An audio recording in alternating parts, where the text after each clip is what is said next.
Hey guys, what's up? July 2nd. Just wanted to come on and do a Money in the Bank 2022 preview. Voice probably sounds a little screwed up. Just got one of those summer colds, which is weird. I should get a cold in the summer, but clearly that's what happens. I wanted to do this last night, but I was just feeling too crappy. So, Money in the Bank is going to start probably another 2 hours or so. So, just wanted to run through this really quick, just to give some predictions. Just before that, just a few points. I don't know if anybody saw it, but there was a little blurb on Jeff Hardy. Obviously saw it. Tony Khan said that he's in rehab, that he's doing better. He does have another court date, I believe, in a couple of weeks. And when he did go before the judge, he pleaded not guilty. And, I'm quite sure at this point he's seen the video and, clearly he's guilty. But, guess he's doing what he has to do, trying to hope for a deal, which, the most serious charge, he would face 5 years. I know that a case can be made, somebody in his situation doesn't really be going to jail. He just needs rehab. But, I do think there needs to be some form of punishment. 5 years worth, I don't know. But, I would think he would get 6 to 8 months or something like that. And, he'll probably get out sooner for good behavior, overcrowding, other bullshit reasons that they give to let celebrities out of jail earlier. I mean, R. Kelly just got sentenced to 30 years. I was just talking to a friend about it the other day. I said, I don't know if he'll do the full 30. I mean, Bill Cosby was sentenced, he got out. So it is what it is. There was also a little thing with Vince McMahon, some lady who was a referee back in the 80s, I believe. Her name was Rita. She came out with a story of an encounter with her and Vince, that Vince, forced himself on her and forced her to perform oral sex. It was surrounding her getting a $500,000 contract, and according to Vince, if she wanted it, she had to satisfy him. Like I said, that story was, that situation, according to her, happened back in the 80s. I don't think that's going to have any effect on what's going on now in terms of, what brings him down and all this stuff. Like I said before, like, this story is not being covered, all over the media. Yes, if you Google Vince McMahon, all this stuff online will come up. But when you turn on your local news, this is not, top of the list, top of the hour stories. It's not like with, R. Kelly. It's not like with, Cosby and Weinstein or Lauer when all this stuff was going on. That was, top of the hour stuff.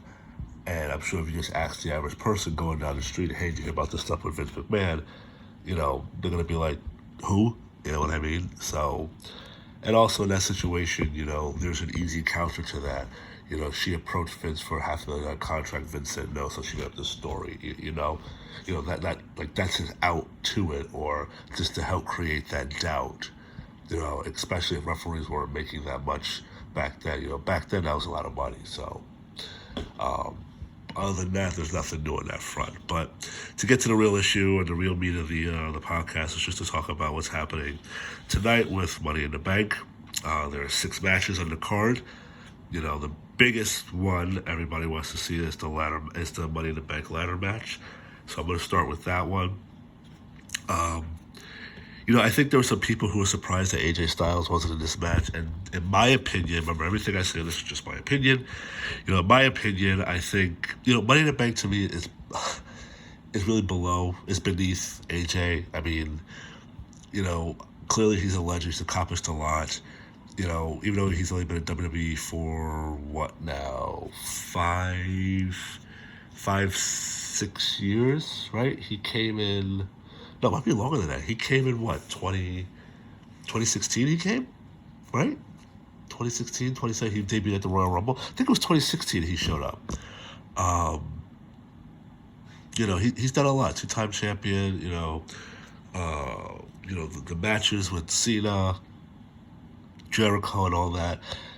It's just, I don't know. I just think someone of his stature doesn't need to be in Money in the Bank.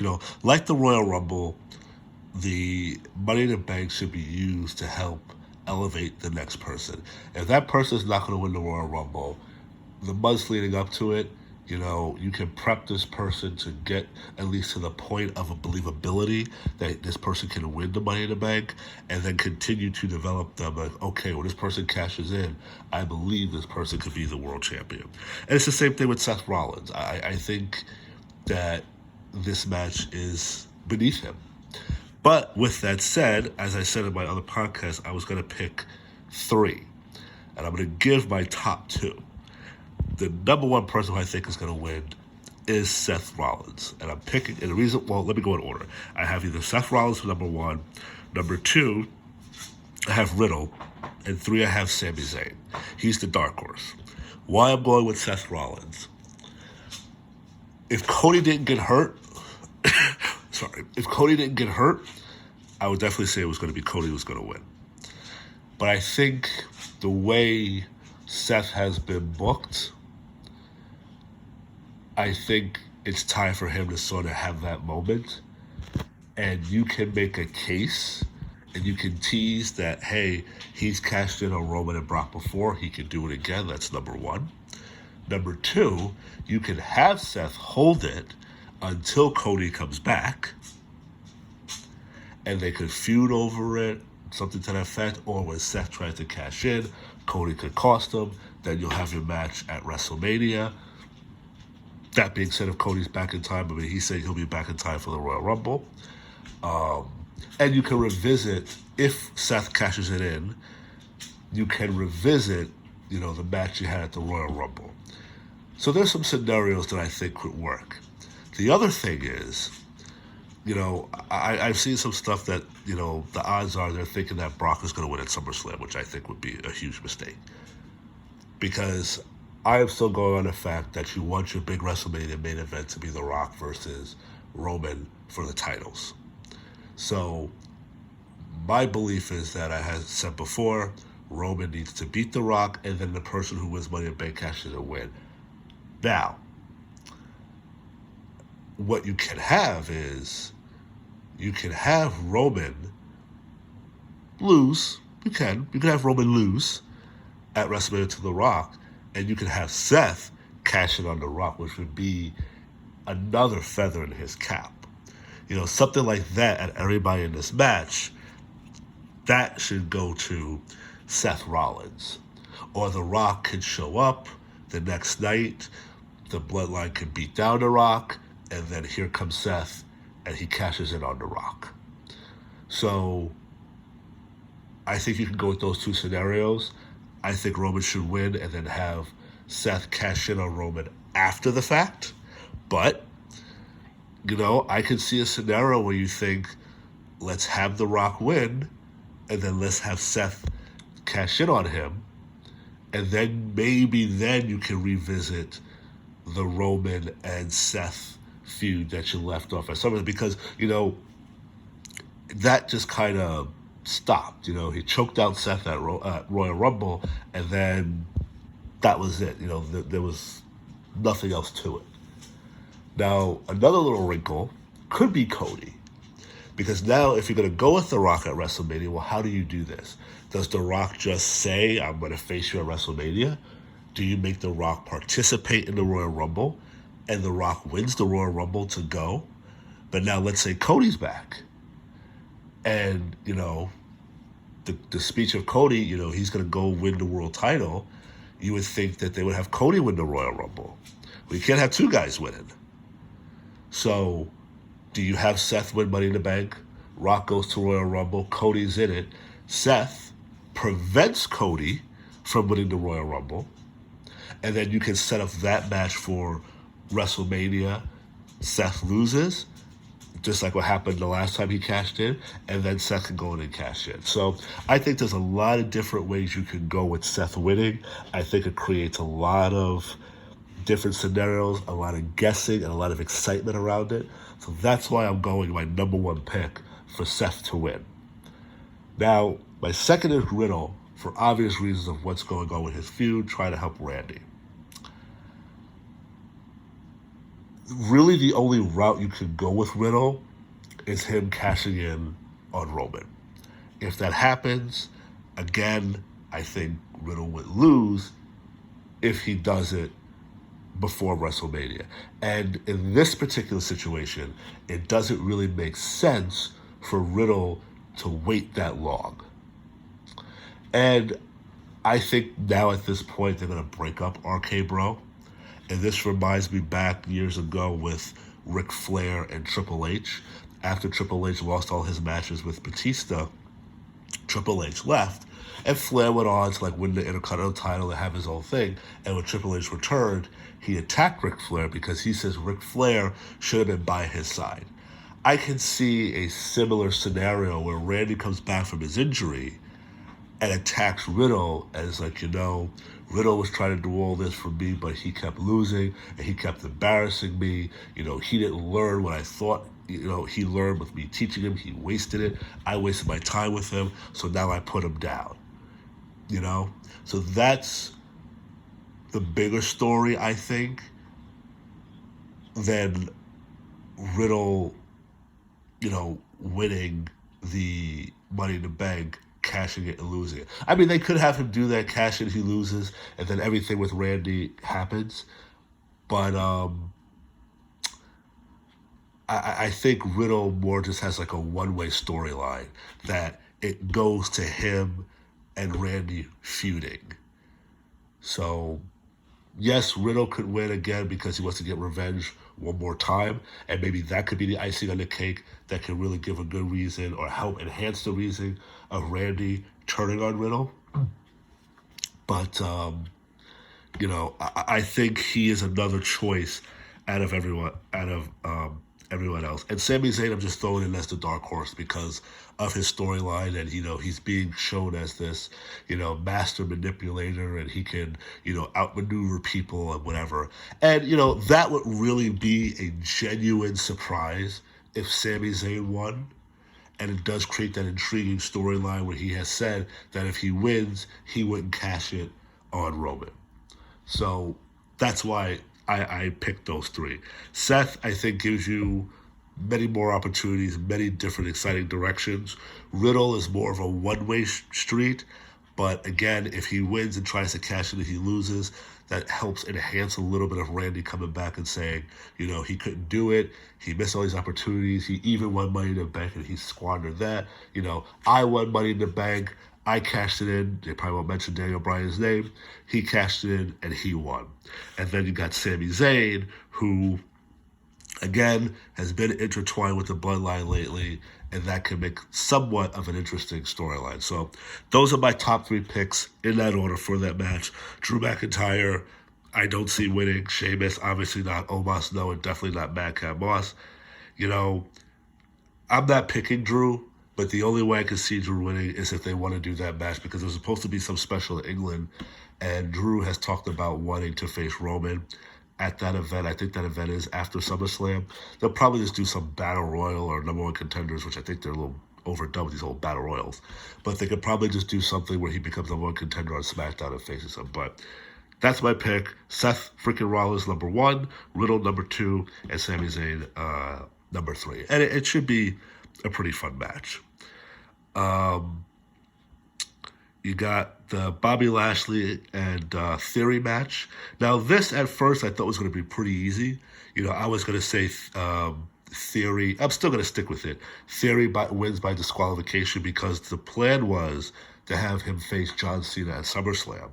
But because Cena was such a boost in ticket sales, they might want to delay the match until WrestleMania. And to be honest, I think they should. I think that would be a good match. I think you can give it some more heat, some more build-up, some more excitement up until WrestleMania. You could have Theory, show up at Cena's trailers, antagonize him or whatever.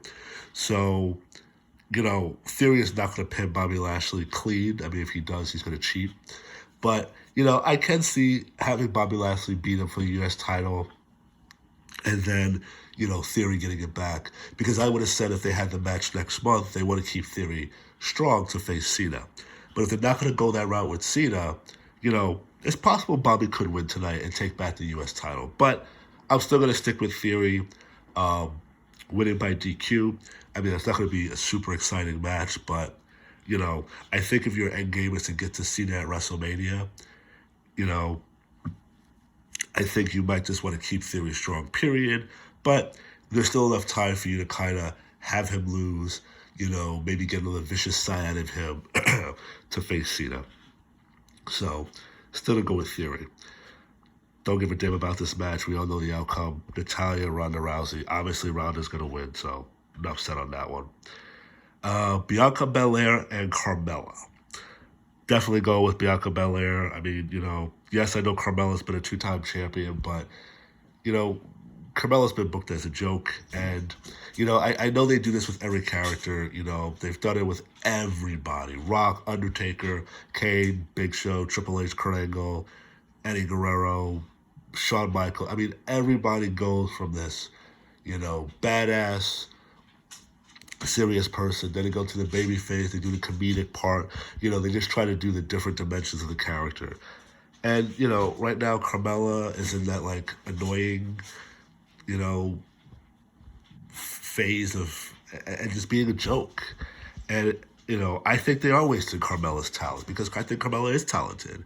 And I know when she first won and she beat Asuka, you didn't expect it, but it worked because you would think, okay, this is some girl who's just, who's just, I don't know the right word, but back then the character fit.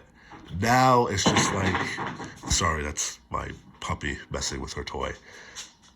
Now it's just she's just there, and she was just thrown into this because obviously Rhea Ripley couldn't do it. Now, if Rhea was there, I could say they really wanted to boost the Judgment Day, Rhea would win. But, she's hurt, you go with Carmella. Now, if you remember, a year ago at this event, we were supposed to get Bianca Belair versus Bayley. But Bayley got hurt training. She tore her ACL. Apparently, she's all healed up. So, definitely go with Bianca winning this, but I'm going to go and guess that Bayley will return tonight and attack Bianca to set up the match at SummerSlam. So let's go with that one. The Tag Team Unification title match, the Usos and the Street Profits. Their encounter on SmackDown last night was really good. And it's sort of funny because I was thinking this and then they said it when I think Kayla, she was an interview person. She's like, to the street, we're hearing that there's been some tension between the two of you. And I was saying to myself, when they lose, they're going to break the team up. I'm trying to figure out who would turn on who. Would Dawkins turn on Ford or Ford's going to turn on Dawkins? Clearly out of the group, almost every tag team, you can tell who the star is going to be. When it was the Hardys, you knew it was Jeff Hardy. Edge and Christian, you knew it was Edge. Shawn Michaels and Mario Jannetty, you knew it was Shawn Michaels. The only surprise to me was the tag team of The Miz and Johnny Nitro. You thought it was Johnny Nitro was going to be the big star, not The Miz. But in this situation, obviously Montez Ford is the star. And I think Dawkins is going to turn on Ford. They're going to lose tonight. And I even said it just seemed like the Street Profits, just the way they've been handled, they just lost their way. And I think now if they lose, there's no real point in keeping them together, And then you got to ask the question, okay, who's going to be the tag team to dethrone them? Do you want to revisit Arcade Bro? You probably can. Somehow maybe you'd be able to work that in. But I don't think so because, again, I think that helps enhance with Riddle and Randy feuding because I think that feud will culminate at WrestleMania. They can team up. They lose. Randy gets frustrated. Turns on him. And then he can go in about, he tried to beat Roman and all that kind of stuff. So, again, after the Street Profits, you can throw Randy and Riddle back in there. That only helps enhance their feud. and I think that's another WrestleMania match. But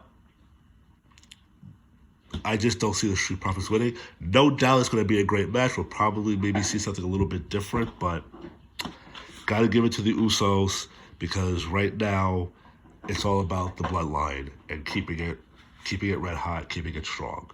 And I think they've been booked well, And you can sort of see the formula. They lose a singles match, they win the big one. So, and of course, if they lose, you'll feel the wrath of the tribal chief. So, just a quick recap before I get to the last match. For the men's ladder match, my number one pick is Seth Rollins, followed by Riddle and Sami Zayn. I have the Ronda Rousey defeating Natalya. I have Theory defeating Bobby Lashley by disqualification. Ronda's obviously going to win by submission. I'm trying to think who would take the pin in the tag team match. I'm going to say Dawkins is going to take the pin because he's going to get frustrated that Ford wasn't there to help him out. That's going to be my guess. I have Bianca defeating Carmella with Bayley returning. And then the final match, and this is probably the toughest one to figure out, is the women's Money in the Bank ladder match. I think your obvious pick would be Becky, followed by Asuka. But I would really like to see a surprise out of this one. To me, your front runner, believe it or not, really should be Liv Morgan. Because Liv has really built herself up, and I think they missed the boat with her at Elimination Chamber. I think Liv Morgan over Alexa Bliss because, you've seen the reports that Alexa hasn't been really too crazy about her creative. And, I can see why. There's, real no direction with her. Even if she has the Money in the Bank, I don't know. I think the new Lacey Evans character sucks. Shotzi, whatever. Does Asuka really need to win it? No. Does Becky really need to win it? No. But, I can see them go with Becky because, the plan apparently was Charlotte versus Ronda at this year's WrestleMania, and then at next year's WrestleMania, they wanted to be Ronda versus Becky. So Ronda could hold the SmackDown title, and then Becky could, cash it in, defeat her, then there'll be a rematch at some WrestleMania. I don't know. And then the other person you have is Raquel Rodriguez. And I know she just got there. But I'm not sure if I said this before in the podcast, but, she is today's China. Okay? The difference is that this time she has adequate competition as opposed to what China did back in the day, which is why she wanted to wrestle men. So this is a tough one to try to guess who's. That's why I saved it for last. I know it's not Shotzi. I know it's not Lacey Evans, but it could be Alexa Bliss. It could be Asuka. It could be Becky, and it could be Raquel, and it could be Liv.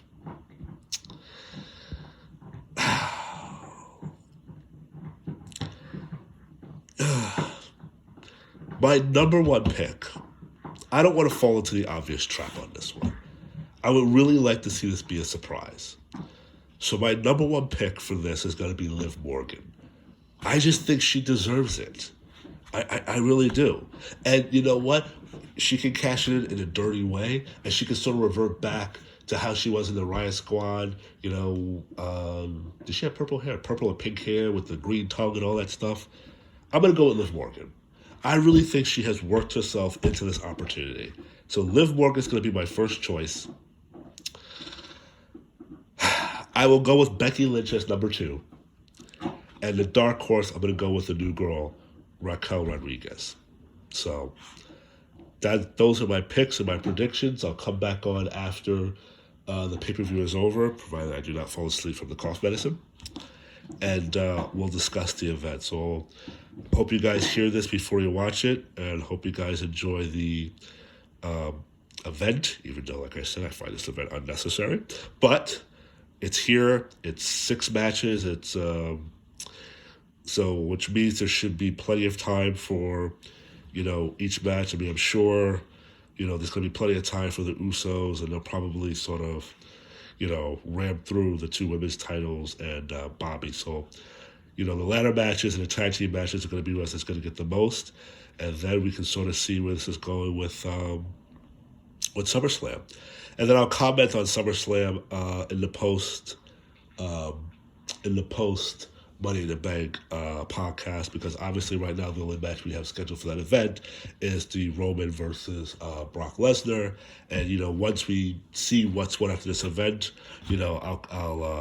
I'll go into that. And don't forget that this event is this month. It's July 30th. This is the first SummerSlam I think ever that has not been in August.